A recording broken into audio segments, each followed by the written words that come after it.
अस्सलाम वालेकुम people, welcome to defence outpost. तो इस टाइम के ऊपर जो सबसे बड़ी अपडेट आ रही है, अब से 4 घंटे पहले पाकिस्तान की डायरेक्ट मीडिएशन के बाद यूएस और ईरान के दरमियान इस 35 डे कॉन्फ्लिक्ट में पहली दफ़ा एक जो सीज फायर है उसको सक्सेसफुली रीच कर लिया गया है। यूएस और ईरान दोनों कंट्रीज जो हैं वो एक सीज फायर के ऊपर पहुंच गई है, यानी कि जंग बंदी का जो बाकायदा से ऐलान है अगले 2 हफ्ते के लिए, वो ऑफिशियली इस टाइम के ऊपर हो चुका है। और इस अनाउंसमेंट के साथ ही यूएस प्रेसिडेंट डोनाल्ड ट्रंप की तरफ से अमेरिकन मिलिट्री को ईरान के ऊपर किसी भी अटैक से रोक दिया गया है, और साथ ही साथ ईरान के जो सुप्रीम लीडर हैं मुश्तबा खमैनी, उनकी तरफ से ईरान की जो मिलिट्री है यानी कि ईरान की आर्म्ड फोर्सेस और ईरान की जो पैरामिलिट्री फोर्स है या फिर उनकी जो डोमेस्टिक फोर्स है आईआरजीसी, उनको भी अमेरिका के ऊपर या गल्फ कंट्रीज के ऊपर किसी भी अटैक से रोक दिया गया है। यानी कि दोनों साइड्स इस टाइम के ऊपर सीज फायर की कंप्लीट कंप्लायंस कर रही हैं, जो कि अपने आप में पाकिस्तान के लिए, इस पूरे मिडिल ईस्ट के रीजन के लिए और उससे भी आगे पूरी दुनिया के लिए एक बहुत ही ज़्यादा पॉजिटिव न्यूज़ है।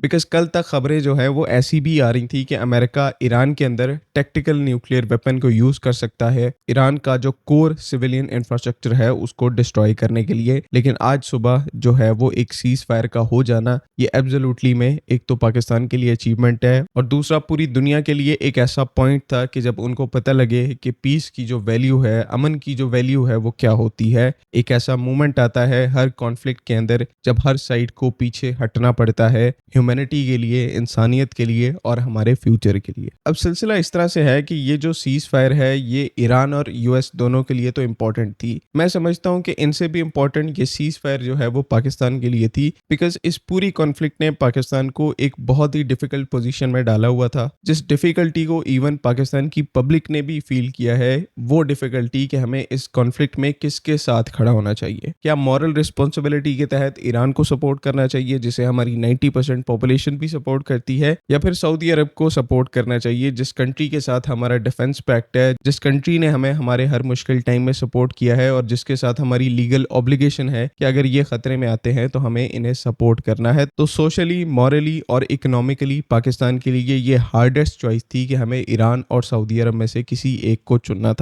तो एक तो ये सिनेरियो पाकिस्तान के लिए काफी ज्यादा मुश्किल था, और दूसरा जो टास्क था कि यूएस को इस पूरी कॉन्फ्लिक्ट में किस तरह से हैंडल करना है। बिकॉज जो चीज वो सोच के ईरान के साथ कॉन्फ्लिक्ट में आए थे कि 4 से 5 दिन के अंदर ईरान की जो पूरी कैपेबिलिटी है उनको खत्म कर देंगे और इवन एक रिजीम चेंज भी हो जाएगा, 35 दिन तक ऐसा नहीं हो पाया और एक सुपर पावर जो है वो अपने घुटनों के ऊपर आ गई। और जब एक पावरफुल एंटिटी अपने घुटनों पर आ जाए, अपने ब्रेकिंग पॉइंट पर आ जाए, तो वो और ज्यादा रेकलेस और ज्यादा डेंजरस हो जाते हैं। यही हालत जो है इस टाइम के ऊपर यूएस की थी। प्रेसिडेंट डोनाल्ड ट्रंप जो है उनका आप कह लो कि दिमाग बिल्कुल हिल चुका था। वो किसी तौर पर ईरान से एक विक्ट्री या फिर ऑफ रैंप चाहते थे, यानी कि उनको एक जगह मिल सके इस पूरी कॉन्फ्लिक्ट से निकलने की, जिसमें अपनी नजर में इस जीत को हासिल करने के लिए वो इवन ईरान का जो कोर सिविलियन इंफ्रास्ट्रक्चर है उसको तक हिट करने के लिए तैयार थे ताकि ईरान की इकोनॉमी कोलैप्स कर जाए और सिमिलरली ईरान की जो गवर्नमेंट है, उनकी जो मिलिट्री है वो कोलैप्स कर जाए। और अमेरिका को इस ब्रेकिंग पॉइंट तक लाने में जिस कंट्री का सबसे बड़ा हाथ था वो इजराइल था,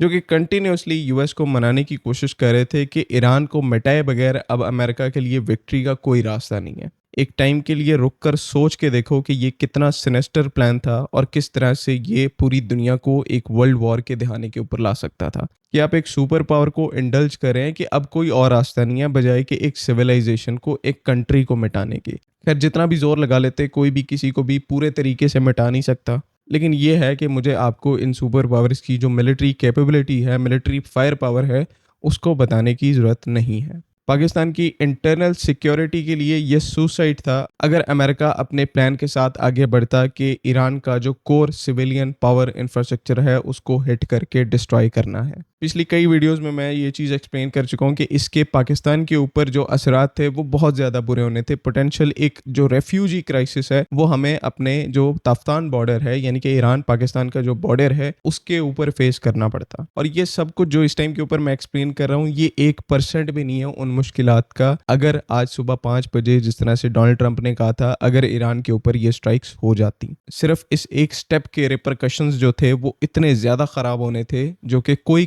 कंट्री इस टाइम के ऊपर इमेजिन नहीं कर सकती। और ये ऐसा नहीं है कि सिर्फ पाकिस्तान के लिए, जो इस पूरी वॉर का इकोनॉमिक डिजास्टर था वो पाकिस्तान तक तो पहुंचना ही था, बल्कि इंडिया, बांग्लादेश, श्रीलंका, ये जो सारी साउथ एशियन कंट्रीज हैं समेत मिडिल ईस्टर्न कंट्रीज एंड पूरी दुनिया को इसका बहुत बुरा इफेक्ट होना था। जिस तरह से कहीं ना कहीं अब हमारी इकोनॉमीज कहीं ना कहीं इसका जो बैड इम्पैक्ट है वो ले रही थी। तो इन स्ट्राइक्स के बाद से वो जो सारा इम्पैक्ट है वो मैनी फोल्ड्स इंक्रीज हो जाना था। लेकिन एट द एंड मैं आपको बताऊं कि जितना शुक्र किया जाए उतना कम है कि पाकिस्तान की एक्टिव डिप्लोमेसी की वजह से दोनों साइड्स को, यूएस और ईरान को, एक ऑफ रैंप मिला, एक वजह मिली जिसकी वजह से वो इस कॉन्फ्लिक्ट को बंद कर सकते हैं। ये जो ऑफ रैंप का पॉइंट है ये बहुत ज्यादा इंपॉर्टेंट होता है। थर्ड पार्टी मीडिएशन का जो सबसे बड़ा एडवांटेज है कि आप दोनों कंट्रीज को, जो कि इस टाइम के ऊपर बहुत बुरे तरीके से एक दूसरे के साथ लड़ रही हैं, वो एक दूसरे के साथ बात करने को तैयार नहीं है, आप एज अ थर्ड पार्टी दोनों को रिक्वेस्ट करके एक ऑफ रैंप प्रोवाइड करते हैं। पाकिस्तान की तरफ से यूएस को रिक्वेस्ट किया गया कि आप सीज फायर करें, तो उस सुपर पावर को एक ऑफ रैंप मिल गया। सिमिलरली यही रिक्वेस्ट पाकिस्तान की तरफ से ईरान को की गई, और ईरान को, जो कि अपनी सेल्फ डिफेंस की लड़ाई लड़ रहा था, उसको भी एक ऑफ रैंप मिला। आज उनका जो स्टेट मीडिया है वो लिटरली खुश होकर अपने लोगों को बता रहा है कि ईरान ने इस 35 दिन की जो लड़ाई है उसको सरवाइव किया और यहाँ पर विक्टोरियस बना। ऑफ रैंप की मिसाल इसी तरह से है कि दो लोग आपस में लड़ रहे हैं, एक दूसरे को चपेड़े मार रहे हैं, वो कभी भी नहीं कहेंगे कि अब हम यहाँ पर रुक जाते हैं, बिकॉज दोनों को ही एम्बेरसमेंट होगी। एक ग्रुप के सामने कोई भी हार नहीं मान सकता। लेकिन वहीं पर एक थर्ड पर्सन आकर दोनों को साइड पर करेगा और कहेगा कि आपको नहीं लड़ना चाहिए, क्योंकि यहाँ पर एम्बेरसमेंट से बचने का ये वाहिद हल है। तो दोनों साइड जो है वो उस तीसरे बंदे की बात मानेगी। इसे बेसिकली यहाँ पर थर्ड पार्टी डिप्लोमेसी या फिर थर्ड पार्टी मीडिएशन कहा जाता है, जो कि इस टाइम के ऊपर पाकिस्तान की तरफ से दुनिया की जो दो लड़ती हुई पावर्स हैं उनके दरमियान करवाया गया। Last but not the least, इस पूरी सिचुएशन को लेकर, क्योंकि पाकिस्तान इस पूरी सिचुएशन का सेंटर पॉइंट है, तो कुछ लोग इससे दुखी भी होंगे, कुछ लोगों को ये अच्छा भी नहीं लगेगा, और कुछ लोग इसके ऊपर प्रोपेगेंडा भी करेंगे। लेकिन जस्ट नो दिस कि पाकिस्तान ने अगर ये सब कुछ किया है तो किसी को नीचा दिखाने के लिए नहीं किया, बल्कि हमने वो किया जो हमारी नेशनल सिक्योरिटी के लिए बेहतर था, रीजनल पीस के लिए बेहतर था, और हमारे जो फ्रंटियर्स हैं उनकी सिक्योरिटी के लिए बेहतर था। And at the end of the day जो भी कुछ भी कहे, पाकिस्तान ने इस पूरी डोमेन में सबको आउट मैच किया है।